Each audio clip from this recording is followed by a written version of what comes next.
and that place is rocking tonight for a game between a team that's number 1 in the West and a team number 3 in the East. And what'd you make of what you saw and heard of this one? Well, when the Warriors are connected, got energy, nobody can beat them. Even without Klay Thompson involved. Even without, yeah, I mean, they still got 2 other nuclear weapons. Yeah. Most countries don't have but one. And when they're fully engaged, nobody gonna beat them. Let's be realistic.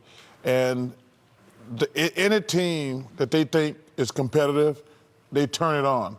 Like when they played the Nuggets a month ago, they're like, okay, y'all think y'all can beat us. We just come in and smack you in the face. So if they play in Toronto, Sixers, Boston, Milwaukee, their antennas are gonna be up. Curry with 23 points in the first half, shooting 8 out of 11 from the floor. And you said, we had a shot of him walking into the arena, and you said it looks like he's ready to do what? Who was it? No, Charles said that. Yeah, Charles said that about Curry. When you're about to kill.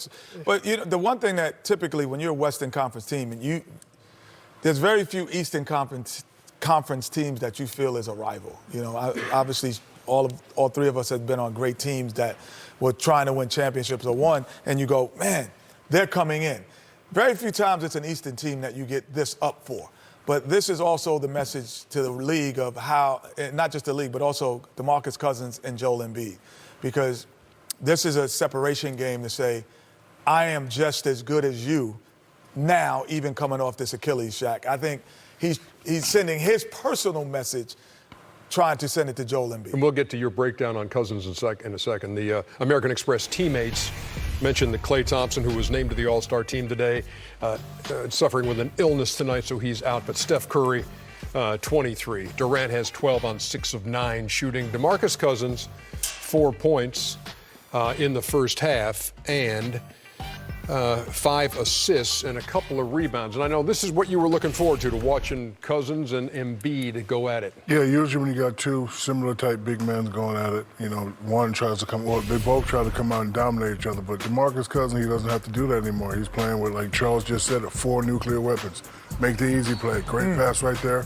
We always knew he was a great passing big man. Right here, this is what he does very well for a big guy. He's taking the charge. He's a charge taker, then a blocker. He knows that Joel Embiid going to put his head down, and right here, make a great play and make a great pass. The old DeMarcus Cousins would have probably tried to score 15, 20 points the first half, but he don't have to do that now. He got great players around him, real easy game, so his numbers are not going to be that big. But he still can do this every now and then, go right by you and score, but he doesn't have to do it as much. So, you know, even though he has 4 points, not very impressive, but like Chuck said, when you got all those people around you, you ain't got to do nothing. Man, the game is so easy when you play with great players. And I guarantee you... But he had a very impactful 4 points. Like, this 4 points in his passing was impactful. Well, you have 5 assists. That's right. That's good. But what's interesting, I bet you if you ask DeMarcus Cousins, he's never had that much space to play in. No, and I'm nowhere near the player that DeMarcus Cousins was. But I remember averaging like 17 points with Sacramento. Then I got traded to... And I used to go home after the game, my knees would ache, my ankles ache, I was tired, and I got traded to Houston. 17 points? 17, at that point guard position. I'm still getting 10 assists, though. So at the point guard position, different. Then you get to Houston, and it was the easiest. I had to manage my energy because I had so much energy after games because playing with Akeem, you just get the easiest shots that you've ever had in your life. And that's what DeMarcus is going through. Joel Embiid, 9 points, 10 rebounds in the first half. Ben Simmons named an All-Star for the first time today, and Simmons had 15 points in the first half, 5 rebounds and 3 assists, hit 5 out of 6 from the floor.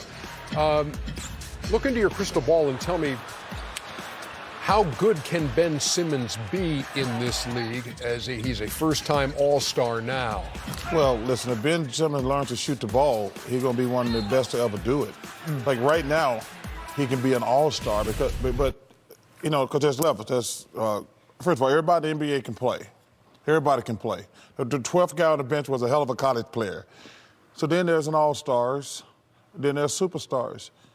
Until he learns to shoot the ball, I don't think he can be a superstar. It's different. It's funny, Shaq, because we were just talking about Giannis. And I knew you were going to bring that It is different. It's a different thing because he can't dominate the paint like Giannis does. And he's only 6'6". Giannis is 7'1". And so, but that's the difference. Right, so he has to learn. But Giannis doesn't have to learn it until later in his career when his athleticism, he could take his time to learn that. With Ben Simmons, to be a superstar, will have to do that tomorrow. And the thing is, he don't have to be Klay Thompson, Steve Kerr, Ray Allen. Because Magic Johnson was not a good shooter. He made himself a good shooter. Not a great shooter, a good shooter. Same thing with Michael Jordan. I don't think when Michael Jordan came into the league, we'd say he was a great shooter. And so, like, Ben can be a really good player, but if he learned to shoot the ball early, because right now teams don't even respect him. Right. At all. They just back off. They just back off him. 60-53. Golden State has got the lead, looking for their 12th straight win. We're back with more on the American Express halftime report in just a second. LeBron is back. Highlights next. Welcome to the American Express halftime report. American Express, the official card of the NBA.